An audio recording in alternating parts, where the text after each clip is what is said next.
बिस्मिल्लाहिर्रहमानिर्रहीम अस्सलाम वालेकुम रहमतुल्लाह। मेरा नाम इंजीनियर मोहम्मद राशिद कमाल है। आज हम नई वीडियो का नए टॉपिक का आगाज़ करते हैं मैथ्स के अंदर। आपसे रिक्वेस्ट है, जितने भी हमारे ऑडियंस देखने वाले हैं या सुनने वाले जितने भी हैं, उन सबसे रिक्वेस्ट है कि हमारे चैनल को लाइक करें, सब्सक्राइब करें और बेल आइकन पर क्लिक कर लें ताकि हमारी तमाम आने वाली वीडियो आपको मिलती रहे। अब हमने टॉपिक का आगाज़ करते हैं। अब हम शुरू करते हैं तीसरे सवाल को। जैसे कि सवाल आपके सामने लिखा है और हमारा मेथड या रिक्वायरमेंट जो है वो सेम है। वो ये है कि यहाँ पर x और y की वैल्यू निकालनी है। अब जैसे अगर हम देखते हैं यहाँ पर कि x भी मौजूद है, y भी मौजूद, दोनों मौजूद है और एक तरफ एक हमारे पास कॉम्प्लेक्स नंबर मौजूद है और राइट साइड में भी हमारे पास एक कॉम्प्लेक्स नंबर मौजूद है। हमने यहाँ पर भी सेम मेथड अप्लाई करना होता है। वो क्या मेथड है? By using order pair rule. हमने इस रूल को अप्लाई कर दिया। अब ये रूल अप्लाई कैसे होता है? ये रूल अप्लाई इस तरीके से होता है कि एक्स स्क्वायर को आप बराबर लेते हैं 1 to 1 के, जैसा कि यहाँ लिखा हुआ है। हम इन दोनों को बराबर क्यों ले रहे हैं? क्योंकि जानते हैं हम कि एक्स स्क्वायर वो नंबर है जिसके साथ आयोटा नहीं लिखा, और 1 to 1 या 121 जो नंबर इसके साथ भी आयोटा नहीं लिखा, मतलब ये भी रियल है और ये भी यहाँ रियल मौजूद है। तो हमने रियल पार्ट को कंपेयर करवा लिया यहाँ पर कि रियल पार्ट एक साथ आ गया। सिमिलरली हमने मज़ीद आगे प्रोसीड करना होता है, तो हम आगे प्रोसीड करने के लिए करते हैं क्या है कि आयोटा, मतलब जो कि इमेजनरी नंबर है, जो कि इमेजनरी पार्ट है, आयोटा के साथ लिखा है वो y/3 है, और दूसरी तरफ जो आयोटा के साथ जो नंबर लिखा है वो हमारे पास -9/5 है।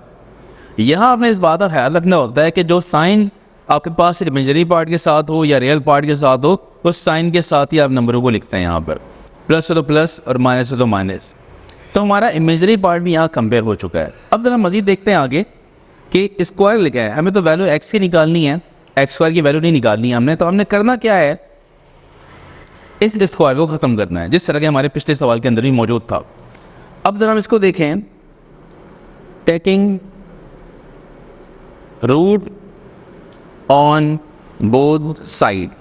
अब हम रूट लेते हैं बोथ साइड पे, तो क्या बन जाता है एक्स स्क्वायर, इसका रूट, और 1 to 1 और इसका भी रूट। और जिस तरह हम जानते हैं कि जहाँ नंबर हो वहाँ प्लस माइनस का इस्तेमाल किया जाता है, वहाँ प्लस माइनस का इस्तेमाल कर लें, और जहाँ स्क्वायर है वहाँ रूट क्या हो जाएगा, यहाँ पर इसके साथ कैंसिल, प्लस माइनस आप कैरेक्टर का इस्तेमाल करके 120 का जब रूट निकालेंगे तो उसकी वैल्यू आएगी 11। तो यहाँ एक्स की वैल्यू हमें 11 मिल गई है। ठीक है, अब ज़रा मज़ीद आगे बढ़ते हैं कि एक्स की वैल्यू हमें मिल गई है +-11। y की वैल्यू निकालनी है, तो y की वैल्यू कैसे निकलेगी? y/3 लिखा हुआ है, हमें y को करना है सेपरेट। सेपरेट कैसे होगा कि 3 यहाँ डिवाइड हो रहा है, तो वहाँ जाके हमने मल्टीप्लाई करवाना है।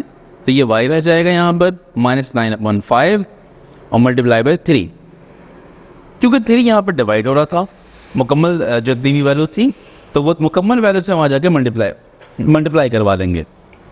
अब जो y की वैल्यू मिलेगी वो हमें क्या मिलेगा? यहाँ पे 9 3 27 और अपॉन 5। अगर हम गौर करें तो यहाँ पर x की वैल्यू मिल चुकी है हमें और y की वैल्यू भी, जो हमारा रिक्वायर्ड आंसर है, जो हमारा रिक्वायर्ड था कि वैल्यू ऑफ x और y निकालें। तो अब आप याद रखें, जब भी दो वेरिएबल मौजूद हो और दो कॉम्प्लेक्स नंबर भी दिया हुआ हो और दोनों इक्वल इक्वेशन फॉर्म में दिया हुआ है, तो हमने इसको कंपेयर करवा के x और y की वैल्यू को फाइंड आउट कर सकते हैं। शुक्रिया। हमारे देखने वाले सुनने वाले जितने भी लोग हैं उनसे रिक्वेस्ट है कि हमारे चैनल को लाइक भी करें, सब्सक्राइब भी करें और बेल आइकन पर क्लिक भी करें ताकि हमारी तमाम आने वाली वीडियो आपको मिलती रहे।